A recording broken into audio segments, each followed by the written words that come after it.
The air in Daniel Hayes's office always had this weight to it, a blend of leather and forgotten paper. I watched my father, Robert, across the polished desk, his hand shaking slightly as he signed the final documents that would transfer everything to my sister, Isabella. 3 years of my life had, in a way, led to this exact moment, and I felt strangely hollow about the whole thing. Robert was 72 now, mostly recovered from the stroke that had sent me rushing back to Washington 3 years prior. Back then, I was living in Denver, building a promising marketing career, and honestly, I loved my apartment. The call came at 2 in the morning. My mother, Eleanor, her voice steady but urgent, told me Robert had collapsed. They weren't sure he'd make it through the night. I was on the first flight out. Isabella, meanwhile, was somewhere in South America, working as a travel photographer. She sent a text saying she'd try to visit when she could, but her schedule was incredibly busy. That text was the last I heard from her for 8 months. The stroke left Robert partially paralyzed on his left side. He needed constant care, physical therapy 3 times a week, and someone to manage his construction business. He'd built a successful company over 30 years, and without proper oversight, it would have crumbled. Eleanor, at 68, was struggling with her own health issues, so I stayed. What choice did I have? Family comes first, right? That's what Eleanor always taught us. I gave up my apartment in Denver. My boss was understanding at first, offering remote work, but marketing isn't really a distance-friendly career when you need to be in meetings and managing campaigns. After 4 months, they let me go. They were kind about it, offering a decent severance and excellent references. The first year was the hardest. Robert's recovery was slow and frustrating. Some days he'd make progress, managing to grip a fork or walk from his bedroom to the living room without assistance. Other days, he'd regress, unable to form sentences or remember basic things. The doctor said this was normal, that brain injury recovery wasn't linear. I handled everything: medical appointments, insurance claims, physical therapy, home modifications for wheelchair access. I also took over managing the business with Robert's longtime foreman, David Miller. The company had 17 employees and dozens of ongoing projects. I learned construction terminology, read contracts until my eyes burned, and made decisions about bids, materials, and scheduling. The learning curve was brutal. Mornings were spent at the hospital with Robert, helping him through exercises, pretending not to notice when frustration made him cry. Afternoons belonged to the office, staring at blueprints, trying to decipher David's notes about load-bearing requirements. Evenings meant wrestling with Robert's medical insurance, which seemed designed to deny every claim. Sleep became a luxury. Most nights I'd collapse around midnight, only to wake at 5 and start over. My body protested with constant headaches and a stomach that rejected anything more complicated than toast. I dropped 12 pounds in the first 3 months. Eleanor interpreted this as a positive side effect of stress. The business presented challenges I never anticipated. One contractor tried to overbill us by 30%, banking on my inexperience. I caught it only because David pulled me aside and walked me through the invoice line by line. Another time, a client threatened to sue over a project delay caused by their own constantly changing requirements. I learned to document everything obsessively, creating paper trails that saved us thousands in potential legal fees. David became my unwilling mentor. He was 63 and had worked with Robert since the company started. Initially, he'd been skeptical about taking direction from someone who couldn't tell a joist from a beam. But I listened carefully, asked questions without ego, and never pretended to know more than I did. Slowly, he warmed up. He taught me how to read a job site, how to spot subcontractors cutting corners, how to negotiate with suppliers who thought they could take advantage of Robert's absence. I absorbed everything like someone drowning trying to learn to swim. Some days, I actually enjoyed the work. I felt proud when a project came in under budget, or a client praised our quality. But pride couldn't erase the constant exhaustion. I was living 3 lives simultaneously: daughter, caregiver, business manager, and a person trying to maintain some semblance of normalcy. the last one was failing miserably. My friends from Denver stopped calling after a few months. I couldn't blame them.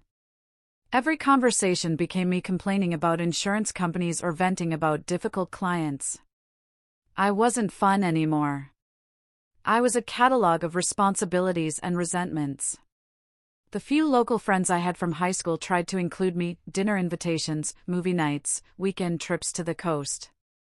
I declined 90% of them. Robert might need something. A work crisis might emerge. I couldn't commit because my time belonged to everyone but me. When Isabella sent photos from her travels, I'd stare at them on my phone during lunch breaks. Her standing in front of ancient temples in Vietnam, her laughing with locals at a street market in Spain, her sunset silhouettes against exotic horizons in the Maldives. Each image felt like a taunt, a reminder of the life I'd given up while she collected experiences like souvenirs. Eleanor appreciated my help, but she never said it directly. She'd pat my hand sometimes or make my favorite dinner, which I suppose was her way of showing gratitude. She came from a generation that didn't express feelings openly. Isabella finally visited that first Thanksgiving. She breezed in with expensive luggage and stories about photographing temples. She stayed 4 days, spent most of that time sleeping off jet lag, then flew back to continue her adventures. Before leaving, she hugged Robert carefully and promised to visit again soon. That visit came 14 months later, a brief 3-day stop between assignments in Africa and other parts of South America. I didn't resent her at first. Isabella had always been the free spirit, the creative one who couldn't be tied down. Our parents had encouraged this, praising her artistic vision and independent nature. They'd paid for photography equipment and supported her travels, proud of her unconventional path. Meanwhile, I'd been the responsible one, good grades, steady career, sensible choices. Nobody praised responsibility the way they celebrated creativity. Being reliable wasn't interesting enough to brag about at dinner parties. The second year, Robert's condition stabilized. He could walk with a cane, and his speech improved significantly. The business was doing well under my management. David, initially worried about taking direction from someone without construction experience, saw I'd proven myself capable. We'd even landed 2 major commercial projects that significantly boosted revenue. Those commercial projects represented a turning point. A local developer wanted to build a small shopping complex. Our bid was competitive, maintaining quality standards. I'd spent weeks analyzing costs, consulting David about realistic timelines, and crafting a proposal that emphasized our reliability and attention to detail. When we won the contract, David actually hugged me in the office. The project ran smoothly because I'd learned to anticipate problems. Weather delays were built into schedules with buffer time. Material orders went out early to account for shipping uncertainties. I instituted weekly check-ins with subcontractors, creating accountability. The developer was so impressed he recommended us for another, even larger project. Robert watched the success from the sidelines, attending occasional site visits but mostly leaving decisions to me. He'd offer suggestions sometimes, which I'd implement when they made sense. Other times, his ideas were outdated or impractical, holdovers from an industry that had evolved. I gently redirected those conversations, finding diplomatic ways to maintain modern standards. Eleanor noticed the business growth and praised my work ethic, though never directly. She'd mentioned to neighbors how well the company was doing despite Robert's health challenges. She'd tell her church friends that her daughter had stepped up admirably. But she never said these things to my face, as if acknowledging my sacrifice would somehow make it more real and therefore more uncomfortable. I'd started dating someone local, a high school teacher named Mark Peterson. He was patient and kind, understanding about my limited free time.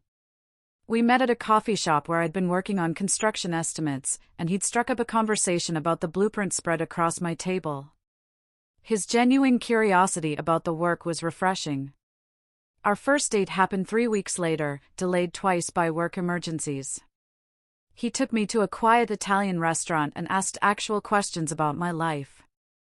Not the polite surface questions most people asked, but real inquiries about how I was handling everything.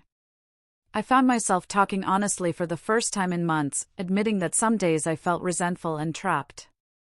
Mark didn't try to fix anything or offer empty reassurances. He just listened, nodding at the right moments, letting me vent without judgment.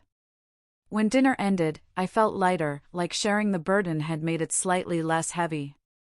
We'd go to dinner when I could get away, and he'd come over to watch movies after Robert went to bed.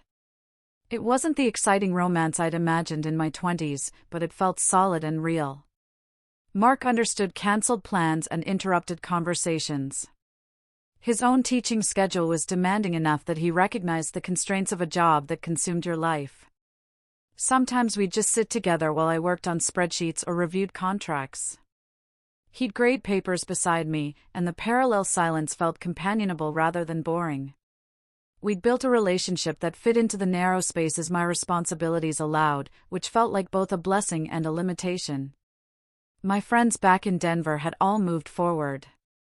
I'd scroll through social media, seeing engagement announcements, promotion celebrations, vacation photos from exotic locations. Each post felt like a window into an alternate universe where I'd stayed and built something different. I tried not to feel bitter about their progress, but comparison was a hard habit to break. One of my closest friends from college, Sarah, got married that year. The wedding was in Florida, a destination event at a vineyard. I'd been invited months in advance and had actually planned to attend. Then Robert developed pneumonia 2 weeks before the trip, a complication that sent him back to the hospital for 5 days.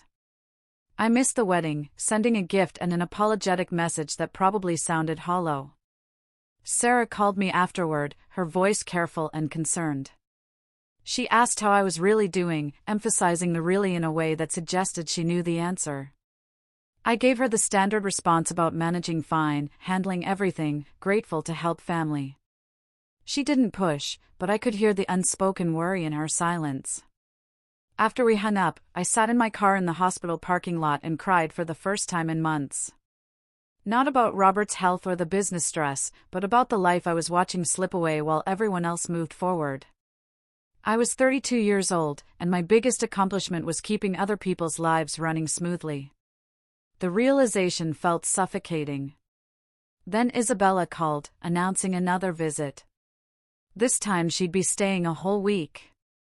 Eleanor was thrilled, planning elaborate meals and cleaning the house top to bottom.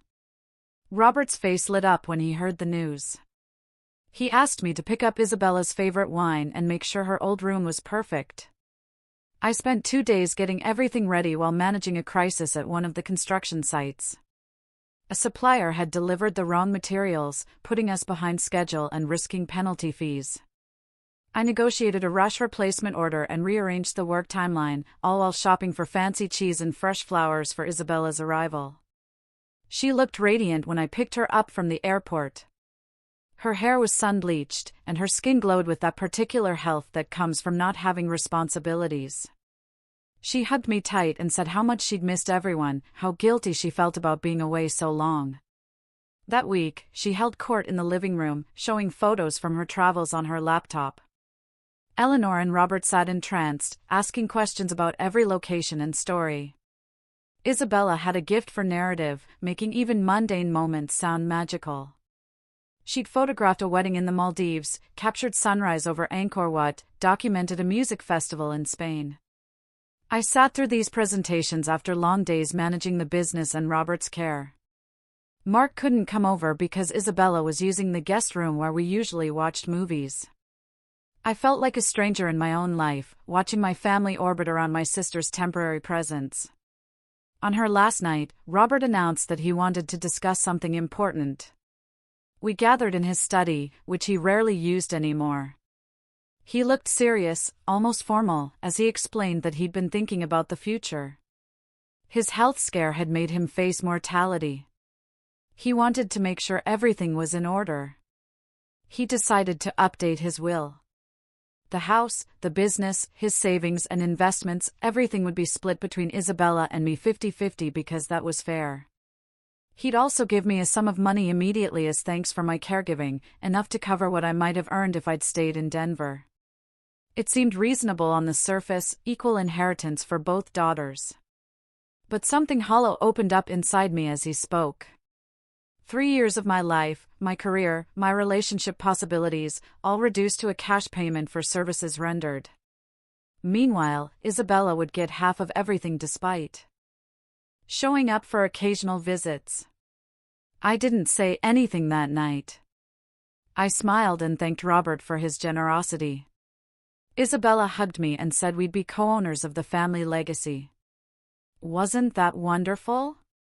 Mark picked me up late, and I cried in his car for 20 minutes before I could explain what happened. The third year brought more of the same. Robert continued improving until he was almost back to his old self. He could drive again, handle basic business decisions, even play golf occasionally. I'd done my job well, bringing him back from the edge and keeping everything running smoothly, but I was exhausted in ways that sleep couldn't fix. I'd gained 15 pounds from stress eating and lack of exercise time. My social life consisted of occasional dinners with Mark and phone calls with old friends who'd moved on with their lives. I'd lost touch with my Denver connections. The industry had changed in 3 years, and I was no longer relevant. Isabella visited twice that year, each time for about 10 days. Her photography career was flourishing. She'd been featured in National Geographic and had a gallery show in Los Angeles. Eleanor framed one of her published photos and hung it in the hallway. Every time I passed it, I felt that hollow feeling expand a little more. Robert's contracting business hit its highest revenue year ever. I'd implemented new systems, diversified our client base, and built relationships with key suppliers. David told me I had a natural talent for the work. Maybe I'd found my calling, he suggested. The comment made me want to scream. Finding your calling should feel like discovery, not resignation. It should be a choice made from abundance, not a skill developed from necessity. I was good at running the business because I had to become good at it. The alternative was watching Robert's life work crumble while he was too sick to prevent it. But being good at something doesn't mean it's what you want. I'd lie awake some nights thinking about the marketing campaigns I used to create.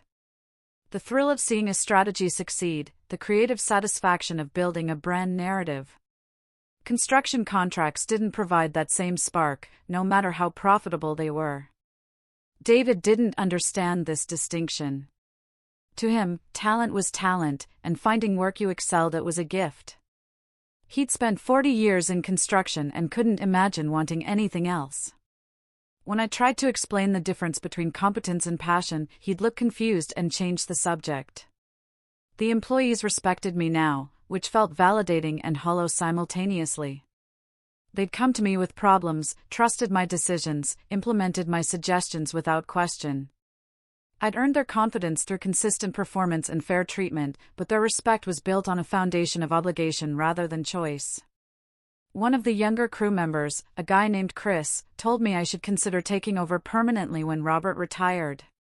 He said I ran things better than Robert ever had, bringing organization and efficiency that the old-school approach lacked. The compliment made me feel sick to my stomach. Then came the morning 8 weeks ago when Isabella called to say she was coming home for an extended stay. She'd burned out on travel, needed to recharge, wanted to spend real time with family.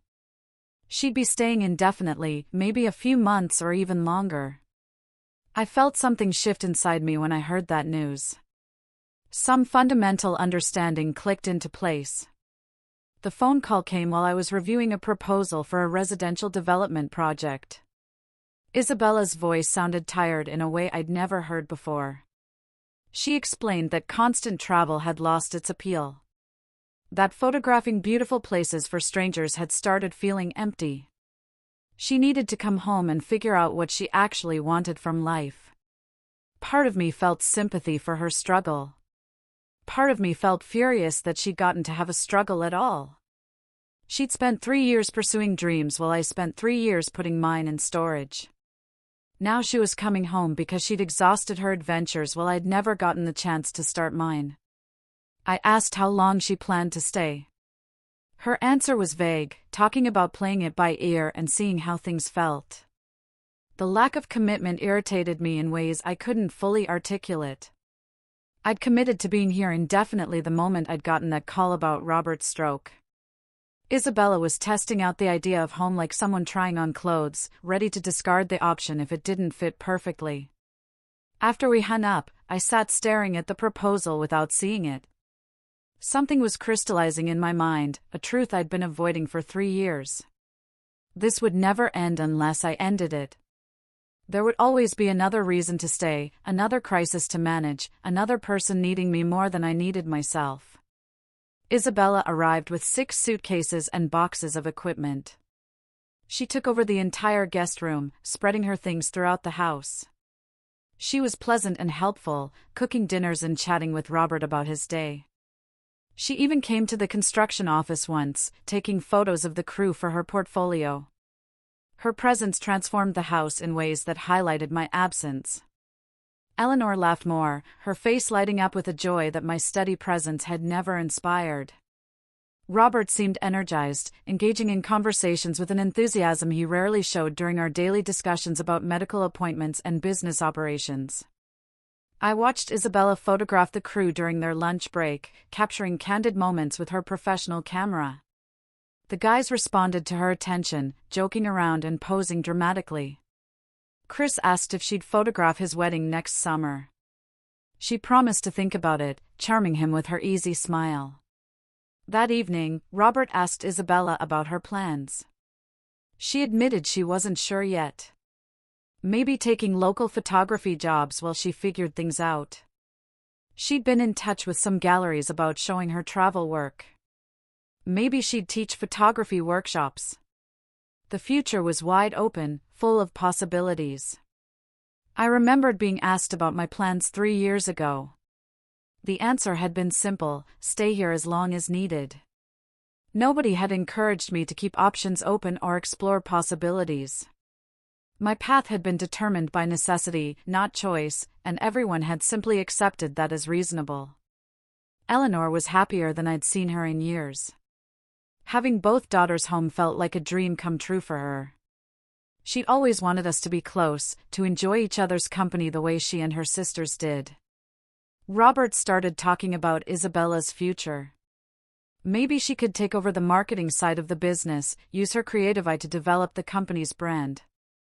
They spent hours discussing possibilities, sketching out ideas for a website redesign and social media presence. Suddenly, Isabella was a business consultant, despite having 0 experience in construction or management. I watched this unfold with growing clarity. The pattern had always been there, but I'd been too close to see it.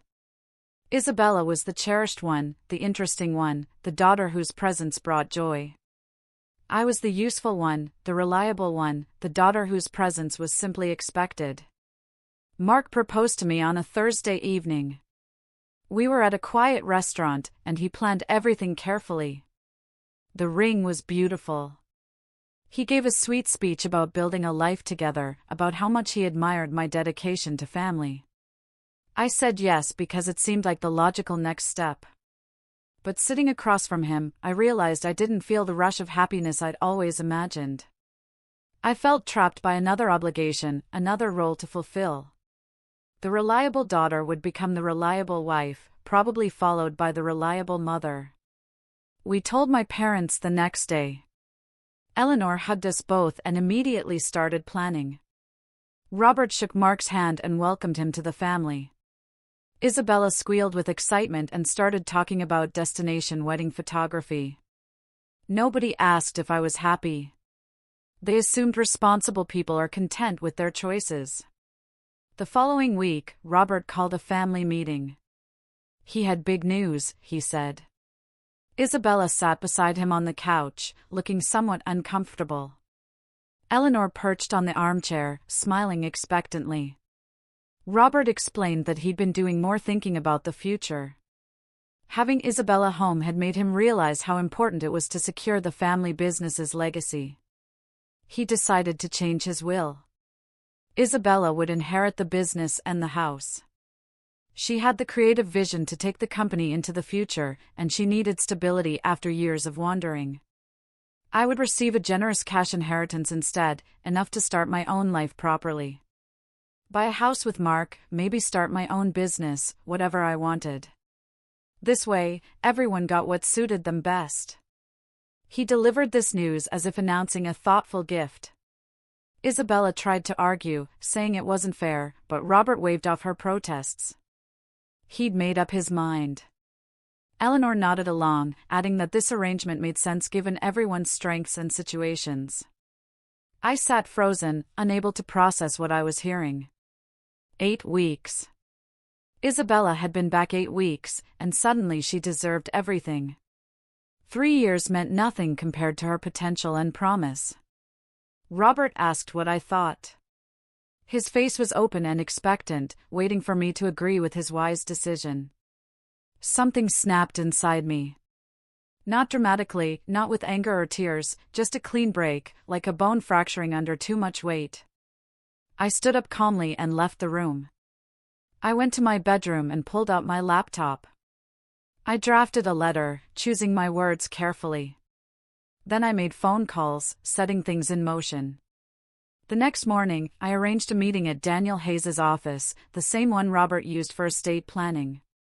Daniel had handled the family's legal matters for 15 years. He was surprised by my request but agreed to help. I brought Robert to the appointment under the pretense of reviewing some business contracts. Eleanor and Isabella came along because I said it was important family business. Mark met us there, confused by the urgent summons. We gathered in Daniel's conference room. Robert looked irritated by the mysterious setup. Daniel distributed copies of several documents, his expression professionally neutral. I spoke clearly and steadily. I was resigning as Robert's power of attorney, effective immediately. I was also terminating my management of the contracting business. Additionally, I was returning ownership of the house to Robert's name only. For the past 18 months, he'd signed over joint ownership to simplify estate planning, but I no longer wanted that arrangement. I slid the house keys across the table to Isabella. "Congratulations," I said. "You're getting your inheritance early. Better start learning how to read construction contracts and manage insurance claims. David's number is in the office directory." Robert's face went blank with shock. Eleanor's mouth opened, but no sound came out. Isabella looked stricken, shaking her head and pushing the keys back toward me. Daniel confirmed that all the paperwork was in order. I'd already signed everything. I was also formally declining any cash inheritance. A separate document waived all claims to the estate. The family lawyer could contest this, but it was legally sound. Then I stood and handed Robert a sealed envelope. I suggested he read it later in private. Mark followed me out of the office, shell-shocked and full of questions I couldn't answer yet. That evening, my phone exploded with calls and texts. I ignored all of them. Mark and I had dinner at a chain restaurant where nobody knew us.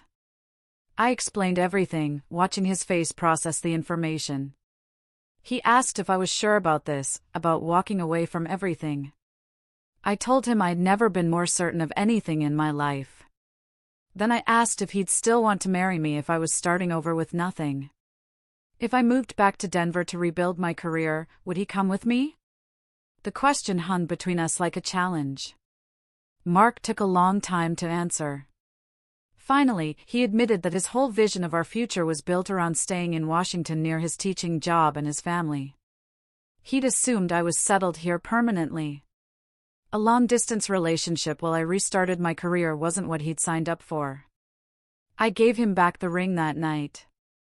We both cried, but I felt relief more than grief. Another obligation released, another expected role abandoned. Robert showed up at my apartment the next morning. I'd moved out of the family house 6 months earlier, needing space that wasn't filled with memories of sacrifice. He let himself in with the spare key I'd forgotten he had. His face was red, his hands shaking. He held my letter, now crumpled from being read multiple times. "You can't be serious," he shouted, his voice cracked with desperation. The letter had laid out everything plainly. 3 years of watching my life slip away while Isabella lived freely. 3 years of being taken for granted while she was celebrated. The final insult of 8 weeks of her presence earning what 3 years of mine couldn't. I'd written that I didn't blame him or Eleanor for loving Isabella more. Some people inspired that kind of devotion naturally, but I was done participating in the dynamic. Done being the supporting character in everyone else's story. Robert tried to argue. He'd never loved Isabella more, he insisted. He just wanted to give each of us what we needed. I needed stability and resources to build my life. Isabella needed purpose and direction. It was about different gifts for different circumstances. I asked him a simple question: if Isabella had been the one to stay and care for him, would he be giving her a cash payment and me the business? He couldn't answer. The silence stretched between us, heavy with truth. I told him I wanted him to be happy and healthy. I hoped the business would thrive, but I couldn't keep waiting for acknowledgment that would never come. The reliable daughter had left the building. Robert left without another word.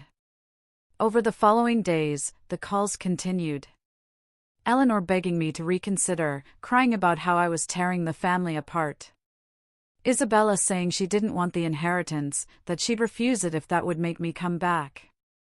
Even David called, worried about the business transition. I stayed firm.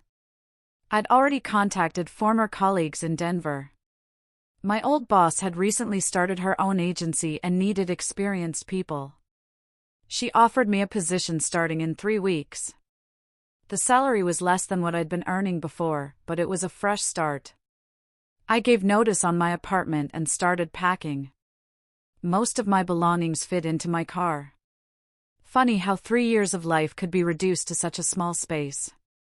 2 weeks later, Daniel Hayes called. Robert had changed his will again. Everything was split 50-50 between Isabella and me, including the business. If I refused the inheritance, my half would go to charity rather than to Isabella. He'd also established a trust that would pay me a salary as a business consultant, whether I consulted or not. I told Daniel to remind Robert that I'd legally waived all inheritance claims. The charity provision was fine. I'd be happy knowing the money went somewhere useful. Daniel paused, then spoke more personally. He said, Robert seemed lost, unable to understand how things had gotten to this point. He genuinely believed he'd been doing the right thing, trying to take care of both daughters according to their needs. Maybe that was true. Maybe Robert's intentions had been good all along. But intentions don't cancel out impact. Good intentions don't rebuild lost careers or restore stolen years. The night before I left for Denver, Isabella showed up at my apartment. She looked awful, like she hadn't slept in days. She said she was refusing the inheritance entirely, moving back to South America, couldn't stay in the house knowing what it cost. I told her she should take it. She might as well benefit from the situation since someone should. This wasn't about punishing her. She didn't create the family dynamic any more than I did. We were both just playing the roles assigned to us from childhood. Isabella broke down crying. She admitted that she'd always felt like a fraud, knowing she was loved more despite deserving it less. She'd stayed away partly because being home made her feel guilty.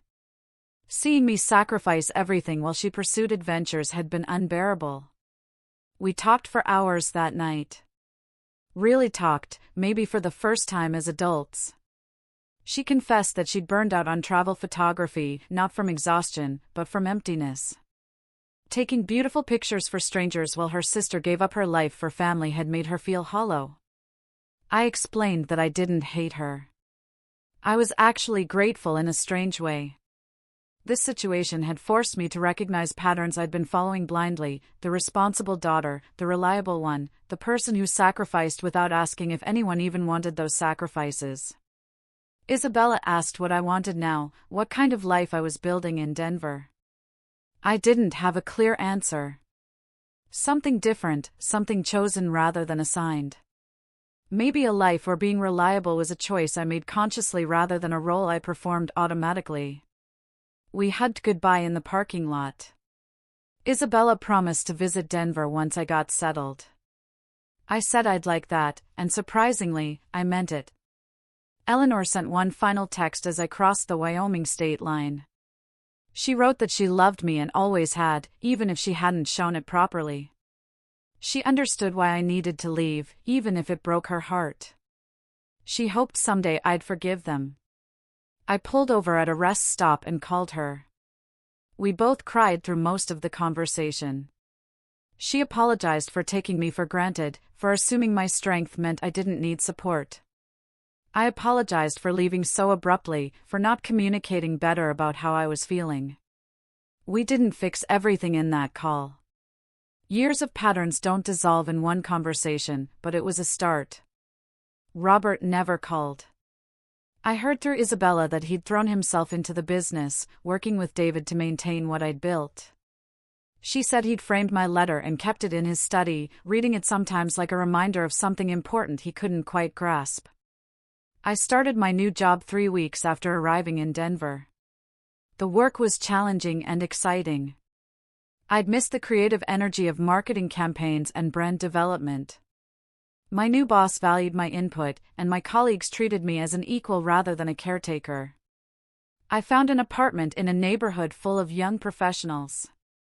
My neighbors invited me to dinner parties and weekend activities. I joined a gym and started running again. I went on dates that didn't work out but were interesting anyway. I took a photography class and discovered I was terrible at it, which made Isabella laugh when I told her. Life wasn't perfect. I had moments of doubt and loneliness. Sometimes I wondered if I'd overreacted, thrown away family connections over pride. But then I'd wake up on a Saturday morning with no obligations, no one needing me to handle their crisis, and I'd remember why I left. 6 months after moving to Denver, I received a package from Washington. Inside was a framed photo Isabella had taken during one of her brief visits home. It showed me at Robert's construction site talking with David while sunlight streamed through the unfinished building. I looked focused and capable, caught in a moment of genuine confidence. The note attached said, "This is how I always saw you. Strong and brilliant. I'm sorry it took me so long to say it out loud. The business is doing well. Robert asks about you constantly but doesn't know how to reach out. Eleanor sends her love.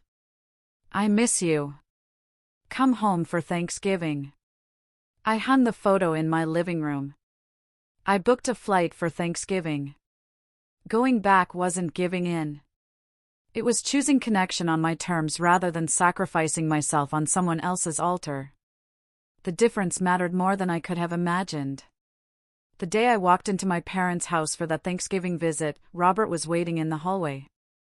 He looked older, more uncertain. He started to speak, then stopped, started again, then fell silent. Finally, he just held out his arms. I walked into the hug and felt him shake with silent tears. We didn't talk about inheritance or wills or who deserved what. We talked about my new job, his latest project, Eleanor's book club. We talked about everything except the thing that mattered most, which was somehow enough for now. Isabella cornered me in the kitchen while I helped with dishes. She decided to stay in Washington permanently, working as a consultant for the family business's marketing and brand development. She was actually good at it, bringing fresh perspective while respecting what I'd built. She asked if it bothered me that she'd taken that role. The honest answer was complicated. Part of me felt vindicated that my work had value. Part of me felt irritated that she got to benefit from my foundation. Mostly, I felt separate from it all, like watching a movie about someone else's life. I told her the truth, I'd needed to leave to save myself. What she did with what I'd left behind was her choice and her responsibility. The weekend ended with promises to stay in better touch. Real touch, not obligatory holiday contact. Isabella and I texted regularly now, sharing photos and stories. Eleanor called every Sunday. Robert sent occasional emails, awkward but earnest attempts at connection. They were trying. It wasn't enough to erase 3 years of being invisible, but it was something. A year after leaving Washington, my agency landed a major account. The client specifically requested me based on my work. The salary increase was substantial. I moved to a bigger apartment and bought furniture that wasn't secondhand. I took a vacation to Vancouver just because I wanted to see something new. I was building a life I'd chosen rather than defaulted into. Some days it felt triumphant. Other days it felt lonely. Most days it just felt like living, which was exactly what I needed. The family inheritance situation eventually resolved itself in unexpected ways. Robert created a trust that funded a scholarship program for children of construction workers. The business became a partnership between him and Isabella, with David as a major stakeholder.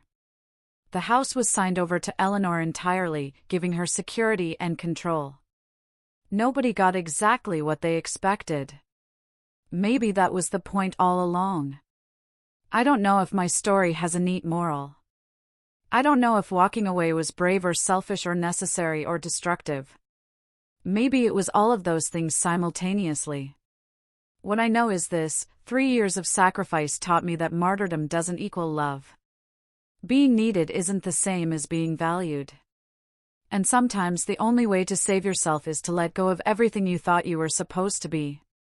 The reliable daughter learned to be unreliable. The responsible one learned to walk away. The good daughter learned that goodness without boundaries is just another word for disappearing. I still talk to my family. I still love them, complicated and messy as that love is. But I love myself more now, which feels like the real inheritance worth claiming. When people ask why I left everything behind, I tell them the simple version: I needed a fresh start. They nod understandingly, imagining whatever drama they want to imagine. The truth is longer and stranger and sadder than that. The truth is that sometimes you have to burn your life down to remember you're allowed to build something new.